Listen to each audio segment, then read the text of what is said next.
Seja bem-vindo ao canal Histórias de Terror. Já passamos de 1000 inscritos e convidamos a você que não se inscreveu se inscreva para alcançarmos nossa meta de 5000 inscritos. Não esqueçam de deixar o seu like. Vamos às histórias?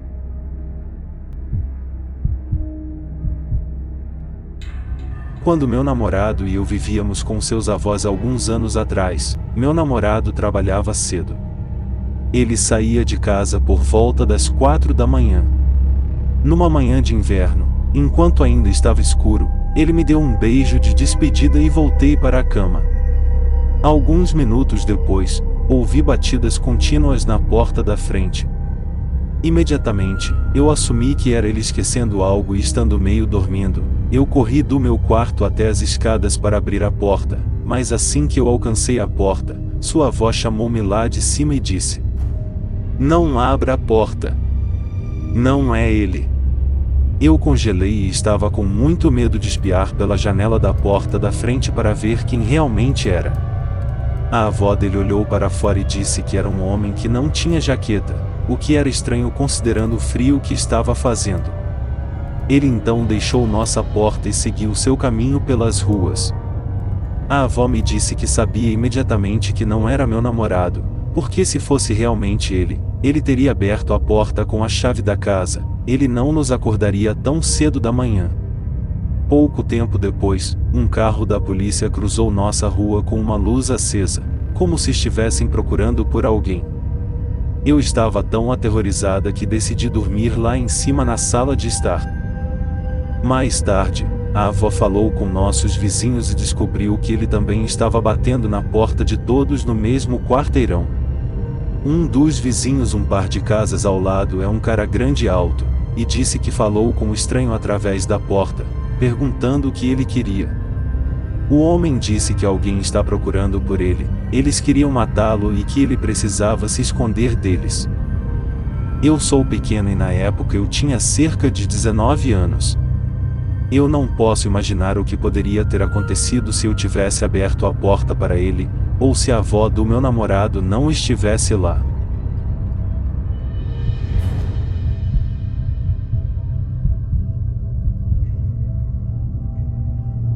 Essa história aconteceu quando eu tinha 12 anos.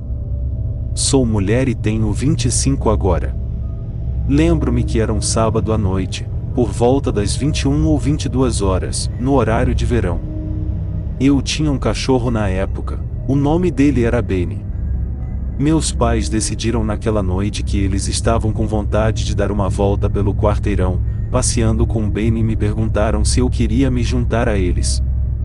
Eu disse que não, porque eu queria jogar computador. Meus pais estavam bem em me deixar sozinha, já que a caminhada não levaria mais do que 30 minutos no máximo. Enquanto meus pais se vestiam para sair de casa, eu sentei no computador e comecei a jogar. Por algum motivo, ninguém dos meus amigos estava online, então decidi me juntar aos meus pais na caminhada. Eu me visto, coloco Benny na coleira e todos nós vamos embora. Eu gostaria de mencionar que eu morava em um prédio de apartamentos que tinha 10 andares, morávamos no primeiro andar, não sei como explicar, mas você tem o porão do prédio e, em seguida, a primeira linha de apartamentos. Basicamente você entra no prédio e já está de frente para apartamentos. Eu vivia no primeiro. Lembro-me sempre de odiar isso porque quem quer que passava pela nossa porta, nós os ouviríamos, a qualquer hora do dia ou da noite. Quem estava à espreita à noite e nós os ouviríamos. Era um pouco estranho viver no térreo. De qualquer forma, saímos de casa, meu pai fecha a porta. Tínhamos 3 fechaduras e uma barra de aço que bloqueava a porta por dentro. Precauções eram a obsessão do meu pai. Saímos do prédio e aproveitamos nossa caminhada. Depois de 15 minutos, percebemos que o vento mudou de quente de verão para vento de tempestade. Minha mãe nos falou para voltar para casa, já que Benny fez todos os seus deveres, então todos nós voltamos. Abrimos a porta do prédio, subimos os 5 degraus até nossa porta e tentamos abri-la. E meu pai faz o seguinte: destrava as 3 primeiras fechaduras. E, em seguida, tenta destrancar a barra de metal que mantém a porta trancada. Nesse momento, meu pai faz uma pausa, vira-se para nós com o rosto mais sério que eu já vi sobre ele, e sussurra para nós chamarmos a polícia e tocar a campainha do vizinho. Minha mãe vai ao segundo apartamento, e o vizinho sai perguntando ao meu pai o que aconteceu. Meu pai sussurrou para ele cobrindo o buraco da porta. Alguém está em nossa casa, ele ou eles estão segurando a porta. Por favor, fique aqui com minha família e tente abri-la. Eu voltarei. Depois de dizer isso, vejo meu pai correndo, sozinho, ao redor do prédio, no escuro. Eu digo escuro porque não tínhamos uma luz de rua na lateral do nosso apartamento de frente para o jardim do quarteirão. Meu pai desaparece na escuridão. Eu também vou lá fora, não o seguindo muito, mas só para ouvir se ele está em apuros. Ele é meu pai, não me julgue. Assim que eu saio, ouço ele gritar: Ei! Você! Volte aqui! Quem diabos você pensa que é? Eu chamei a polícia. Ao mesmo tempo que eu ouço gritar, olho para meu vizinho, que consegue abrir a porta e entrar na casa. Eu vou atrás dele e entro na minha casa. Já não me sentia como minha casa. Em apenas 15 minutos enquanto estávamos caminhando, os invasores da casa fizeram uma bagunça completa em nossa casa. Todas as nossas prateleiras e guarda-roupas foram retirados, nossas roupas espalhadas por toda a casa. A comida do Ben estava por todo o chão, indicando que eles devem ter tropeçado em suas tigelas, provavelmente sem saber que tínhamos um cachorro. Mas o que mais me assustou foi o quão organizados eles eram. Eu digo eles porque, depois de ver o desastre que foi deixado para trás, sabíamos que era impossível para apenas uma pessoa segurar a porta, roubar e organizar o que eles gostariam de levar com eles. Eu digo organizado porque os ladrões colocaram em nossa sala de estar, tudo embalado e pronto, o que eles queriam, mas não conseguiram roubar. No sofá colocaram nossos laptops, uma de nossas TVs, a coleção de moedas do meu pai, nossos telefones, carregadores, carteiras e até a câmera do meu pai. Ele é um fotógrafo. Eles não tinham tempo suficiente para roubar tudo isso, então eles apenas levaram algumas joias da minha mãe e algum dinheiro. Depois de ver isso, na minha mente boba de criança, corri para o meu quarto para verificar meu cofrinho. Eu sempre economizei dinheiro de todas as tarefas que eu fazia. Não era muito, mas era meu trabalho e poupança, e naquela época eu pensei que eles tinham roubado também. Quando entro no meu quarto, vejo as barras de metal que cobrem minhas janelas estão abertas e minha janela quebrada. Foi assim que eles entraram, através do meu quarto. Meu quarto é o único quarto voltado para o lado do prédio e o mais isolado das vistas. Nem preciso dizer que nunca mais me senti segura no meu próprio quarto, em que tive que viver pelos próximos 10 anos da minha vida até me mudar com meu noivo. A polícia chega, eles começam a jogar pó branco em toda a nossa casa para encontrar impressões digitais, eles tiram fotos, pegam nossos depoimentos, analisam meu quarto e janela. Eles não foram capazes de pegar os invasores, mas foram capazes de nos dizer que essa invasão não foi a única em nosso bairro. Durante esse mês, outras 4 casas foram arrombadas, sendo uma delas a casa de um policial. Eles nos disseram que os invasores analisaram suas vítimas, aprenderam seus horários, até sabiam onde estava o quarto das crianças, pois pareciam estar entrando nas casas através das janelas das crianças, sendo que todas as famílias afetadas por eles tinham filhos. Eles não esperavam que a gente voltasse tão cedo e entraram em pânico, daí um deles estava segurando a porta com seu corpo para que os outros pudessem fugir. A pessoa que meu pai estava gritando era, provavelmente, aquela segurando a porta e escapando por último pela minha janela quebrada. Eu não sei o que poderia ter acontecido se eu não mudasse de ideia e desistisse de jogar computador. Eu provavelmente teria estado cara a cara com esses invasores. Estou feliz por ter mudado de ideia.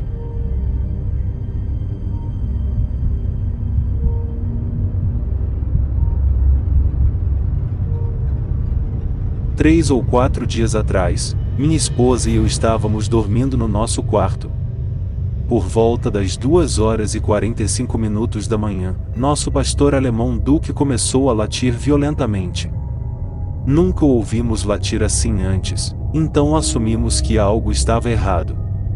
Levantei-me para verificar se havia algo errado, e acabei derramando água no meu criado mudo. Levei 2-3 minutos para limpar a água, e pensei que talvez Duque estivesse simplesmente latindo para a chuva. Voltei a dormir e alguns minutos depois Duque começa de novo com um latido violento. Minha esposa começa a surtar e acende nossa lâmpada. Sentamos na cama por um segundo, assustados, e então ouvimos alguém tentando abrir nossa porta da frente. Ouvimos a porta da tela se encaixando no lugar depois de ser fechada. A porta da frente estava trancada, então ele não tinha como entrar. Neste momento estou assustado e minha esposa também. Do nosso quarto podemos ver uma janela em nossa cozinha que leva para a frente. Minha esposa começa a olhar intensamente para lá e me diz que ela pode ver uma sombra se movendo para frente e para trás. Ela disse que era uma silhueta escura andando para cima e para baixo na nossa calçada da frente. Neste momento eu estou ficando com medo, e quando eu fico com medo eu fico com raiva. Eu me levantei e liguei a luz da cozinha na esperança de assustar o estranho lá fora. Você pensaria que ele sairia com nosso cachorro latindo e luzes acesas. Neste momento eu não sabia o que fazer, e cometi um erro estúpido. Fui à minha garagem e abri a porta. Então percebi que não estava usando sapatos e voltei para minha sala de estar para colocá-los. Eu queria ir lá fora, encontrar a perturbação e lidar com isso. Duque estava comigo o tempo todo, e quando ele de repente se vira e começa a correr em direção à porta que se conecta à garagem, eu sabia que eu tinha cometido um erro. Eu me virei e olhei, esse cara estava parado na minha cozinha com lama no rosto. O cara cheirava muito mal. Ele estava usando roupas relativamente decentes, e não parecia sem teto. Eu vivia no coração de uma parte muito agradável da cidade. Quando comecei a me aproximar dele, parecia que ele estava tentando tirar a jaqueta e os sapatos. Foi muito bizarro. Eu gritei para ele: "Saia da minha casa!" Enquanto Duque pulava rosnando e latindo para o cara. Ele deu um passo atrás e disse algo incompreensível. Eu gritei: "São 3 da manhã. Saia da minha casa!" E eu o empurrei. Ele meio que tropeçou e saiu de casa para a garagem e depois saiu correndo. Fechei a porta da garagem e chamei a polícia. Os policiais vieram e disseram que havia um par de viciados em metanfetamina na área, conhecidos por fazer coisas assim, exceto que eles não se encaixam na descrição do cara que eu vi. Não consigo dormir há alguns dias. Não sei o que esse cara queria. Na melhor das hipóteses, ele estava incrivelmente alucinado e não tinha ideia do que estava fazendo. Talvez ele tenha pensado que era a casa dele, já que começou a tirar os sapatos e a jaqueta. Da porta que leva da garagem para dentro da casa há uma janela. Onde eu estava, ele não podia me ver, mas podia ver minha esposa. É possível que ele a viu sozinha e pensou que talvez ela estivesse sozinha e entrado na casa? O cara não foi agressivo comigo, mas também era maior que eu, 1,85 m e uns 90 quilos. Antes de vocês falarem, eu sei que não deveria ter aberto a garagem. Ele obviamente viu isso como um convite, e eu me senti culpado disso o tempo todo desde que aconteceu. Achei que cachorros latindo, luzes acesas, abertura de garagem, um ladrão normal iria apenas fugir. Minha esposa e eu temos muita sorte de ele não estar armado ou não ter feito nada violento conosco.